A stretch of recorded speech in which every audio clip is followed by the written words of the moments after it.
ND24 পঞ্চম বাৰ্ষিকী উপলক্ষে বিশেষ সন্মান ঘোষণা কৰা হৈছে। চাৰিগৰাকী বৰেণ্য অসমীয়ালৈ এই সন্মান আগবঢ়োৱা হৈছে। ND24 সাহিত্য মহিৰু সন্মান দুগৰাকী বিশিষ্ট সাহিত্যিকলৈ আগবঢ়োৱা হৈছে।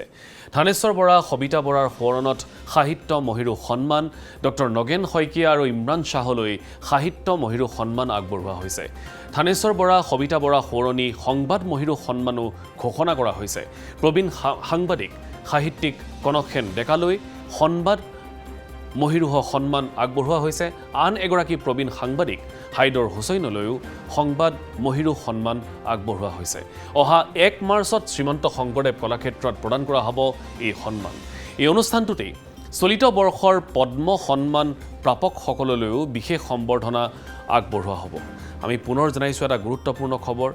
ND24 পঞ্চম বাৰ্ষিকী উপলক্ষে চাৰিগৰাকী বৰেণ্য অসমীয়ালৈ সন্মান আগবঢ়োৱা হৈছে। এই মুহূৰ্তত আমি আপোনালোকক জনাবলৈ বিচাৰিছোঁ ND24 সাহিত্য মহিৰু সন্মান দুই বিশিষ্ট সাহিত্যিকলৈ থানেশ্বৰ বৰা আৰু সবিতা বৰাৰ সোঁৱৰণত সাহিত্য মহিৰু সন্মান আগবঢ়োৱা হৈছে ডক্টৰ নগেন শইকীয়া আৰু ইমৰান শ্বাহলৈ।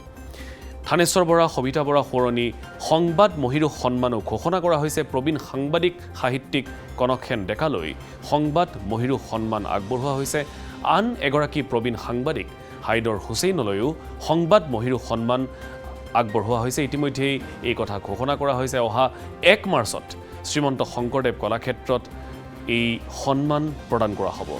এই অনুষ্ঠানটোতেই চলিত বৰ্ষৰ পদ্ম সন্মান প্ৰাপকসকললৈও বিশেষ সম্বৰ্ধনা জ্ঞাপন কৰা হ'ব।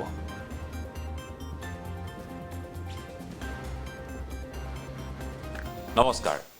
চাওঁতে অহা ১ মাৰ্চত আপোনাৰ চেনেল ND24 5 বছৰীয়া গৌৰৱোজ্জ্বল যাত্ৰা সম্পন্ন কৰি ৬ষ্ঠ বছৰত ভৰি থ'ব। আমাৰ এই যাত্ৰাক অধিক মহিয়ান কৰি তোলাৰ মানসেৰে অহা ১ মাৰ্চত শ্ৰীমন্ত শংকৰদেৱ কলাক্ষেত্ৰৰ শ্ৰীমন্ত শংকৰদেৱ আন্তৰ্জাতিক প্ৰেক্ষাগৃহত আয়োজন কৰিবলৈ ওলোৱা গৌৰৱোজ্জ্বল পঞ্চম বাৰ্ষিকীত আমি আপোনালোকক সাদৰেৰে নিমন্ত্ৰণ যাচিছোঁ। আমি এইখিনিতে উল্লেখ কৰিব খোজোঁ যে উক্ত দিনাৰ এই বৰ্ণাঢ্য কাৰ্যসূচীৰ মাজতে আমি দুটিকৈ অতি গুৰুত্বপূৰ্ণ সন্মান আগবঢ়াব খুজিছোঁ। থানেশ্বৰ বৰা, সবিতা বৰা সোঁৱৰণী সাহিত্য মহিৰু সন্মান আৰু থানেশ্বৰ বৰা, সবিতা বৰা সোঁৱৰণী সংবাদ মহিৰু সন্মান।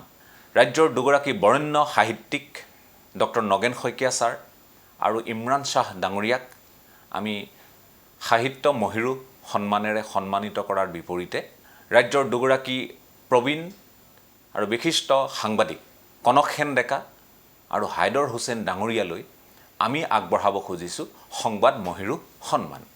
লগতে চলিত বৰ্ষত যিকেইগৰাকী অসমীয়াই পদ্ম সন্মান লাভ কৰিছে তেওঁলোককো বিশেষভাৱে সম্বৰ্ধনা জ্ঞাপন কৰাৰ আমি মানস কৰিছোঁ।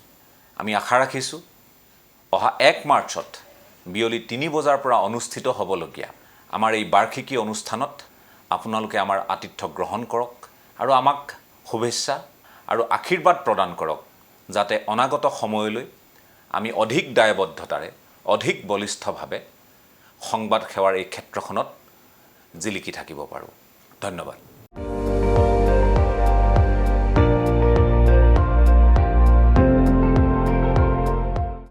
আপুনি চাই আছে ND24, সৰ্বশ্ৰেষ্ঠ নহয় সৰ্বোত্তমৰ দৌৰত।